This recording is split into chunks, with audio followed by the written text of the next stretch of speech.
and welcome to Binky Files.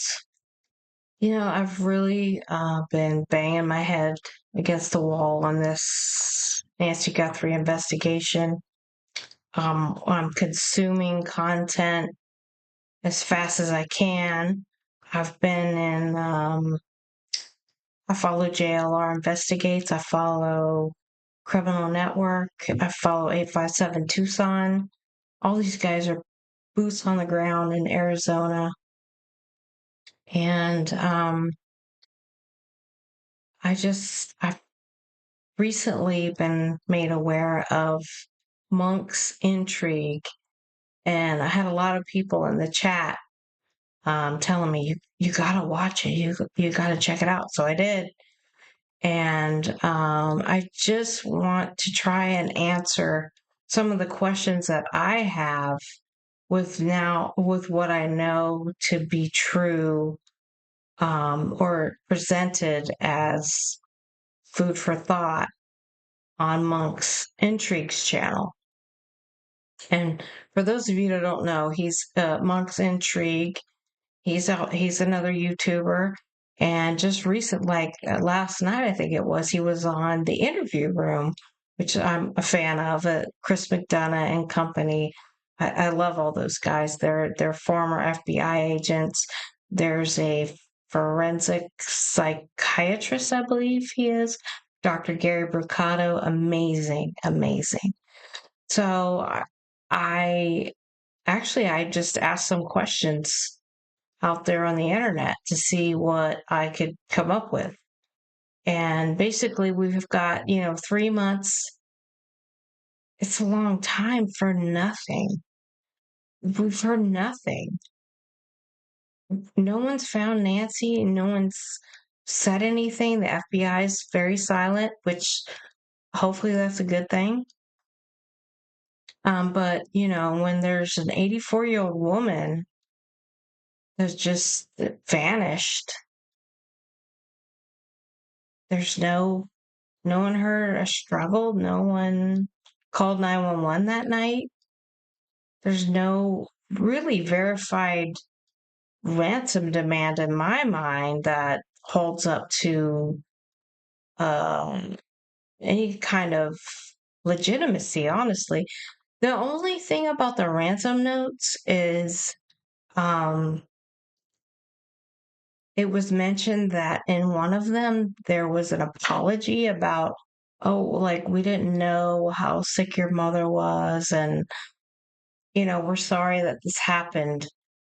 That really struck me, and I think I heard it said, maybe it was Ashley Banfield, or one of those other great reporters had mentioned how it might have been Dr. Gary Brucato also, that said that it sounded like a feminine tone to that particular note. So I find that very interesting. So basically, Nancy's case is just sits in a void, and a vacuum. Just there's a crime scene that's just left us with more questions than anything. And really, the loudest sound in this case is, to me, the family's silence, particularly A&T. So I did a little timeline where the investigation is and what we know. And we know that the doorbell camera was tampered with. We have Porch guy, crotch gun guy, or wearing his gun around his crotch. If you watch, and we're going to show a video here of Monks Intrigue's inverted infrared video, it will blow your mind.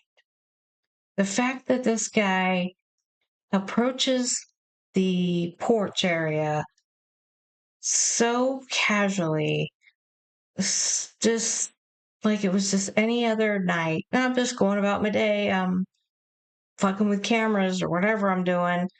and Monks Intrigue inverts that infrared, and you see where his pupils are actually looking.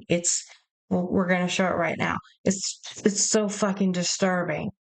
And another thing I never really noticed until recently was how this guy does not blink. Like, that, it's not normal. Whatever's going on here is, it feels like a ruse to me. It feels like something to throw us off of what's really going on here. And I'm fucking sick of this shit. I'm so sick of this shit. You just can't even imagine the sleepless nights I've spent going over this in my head, because none of it makes any sense. You got the fucking doors open in the back. So what's your issue? You take her out the back. Why the need to screw around with the front? What is that telling us? That, to me, is, it looks very suspicious. It's very interesting, to say the least, because the guy, I don't know if it's, like Monk's intuition did, like the whole, like, he taped his eyes wide open.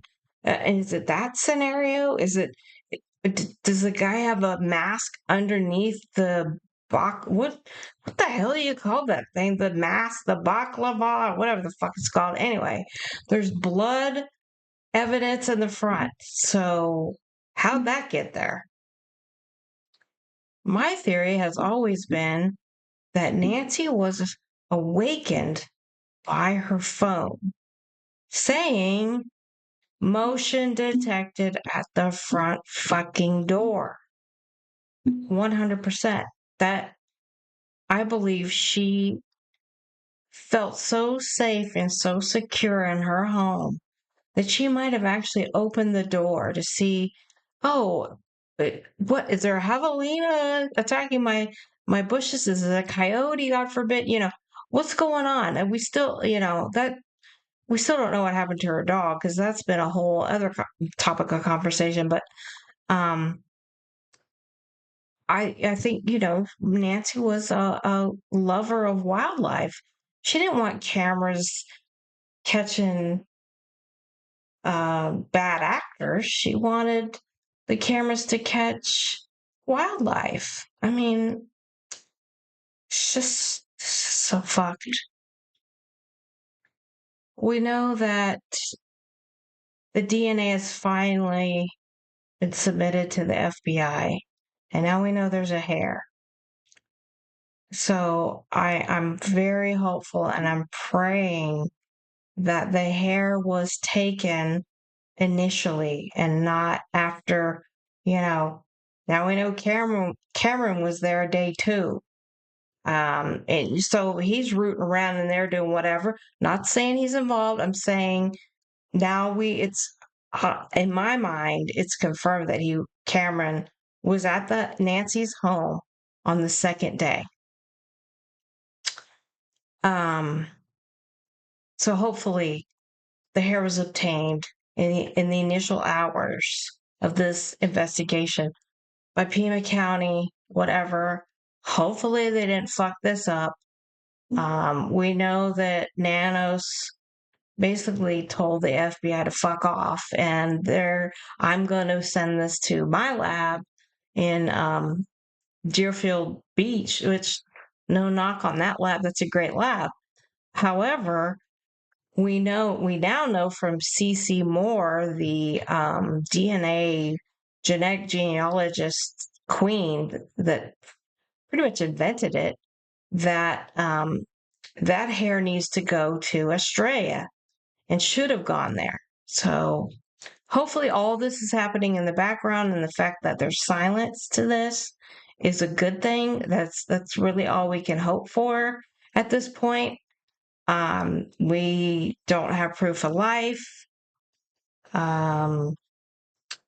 What I found extremely fascinating, back to Monk's Intrigue, and I highly suggest you check out, if you don't know, Monks Intrigue's channel. It's Monks Intrigue on YouTube. The Interview Room, highly recommend that if you don't watch them already. And also, a shout out always to JLR Investigates and Criminal Network, 857 Tucson, that are actively following this case. But what I did find interesting is Monk's Intrigue had someone named Robin send a message to his subscribed area, which didn't get many views, that not a lot of eyes on it. So it wasn't like this person put it out on Reddit or on the major outlets. She wasn't shouting this from the rooftops. But she did say that she was friends with an older woman who used to babysit Cameron's children when they were visiting in Virginia, and Nancy would come. Virginia's probably, I'm assuming Cameron had worked there in the military. Virginia's a big state with that. Anyway, I think the woman mentioned that Robin said, this person knows that Annie and Savannah did not have the best relationship. And there was a lot of jealousy on Annie's part. Well, you don't fucking say. Listen, Annie is a middle child. In between her are her older, high-performing brother, who's in the military, doing so many accolades. I don't even know all of them, but very high-ranking person in the military, a pilot, fighter pilot. I mean, this guy has risen to the ranks. And then you have the youngest, Savannah, the baby of the family.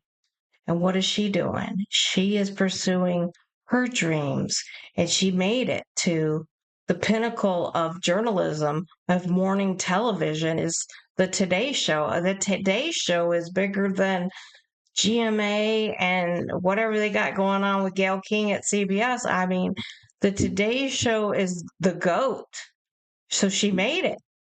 I mean, Matt Lauer did not like her and wanted and pushed Hoda up. That's a whole other situation that we can get into on a celebrity takedown. I might do another one of those. But we know that Savannah made it. And love her or hate her, she's excelled in her career, and she's also a lawyer. This woman is not stupid. So I just can't. I can only imagine what this middle child girl who felt probably a lot of inadequacy and maybe some competition towards either sibling, probably more towards Savannah, because you got to think the middle child was once the baby. So once the baby, and then you bring in Savannah, then resentment, jealousy, rage, resentment. I can only imagine the family dynamics that are really going on in this family. I think that is the key. This is my opinion. I am not a legal representative of anything, but I think that what we have here is some serious family issues that are going on behind the scenes, and that explains the silence and on their part, and the silence on the FBI's part is a good thing. We just have to be patient. We got to wait this thing out. But I think what we're seeing and what's really going on are very, very different things. So I hope you enjoy this episode and thanks for watching.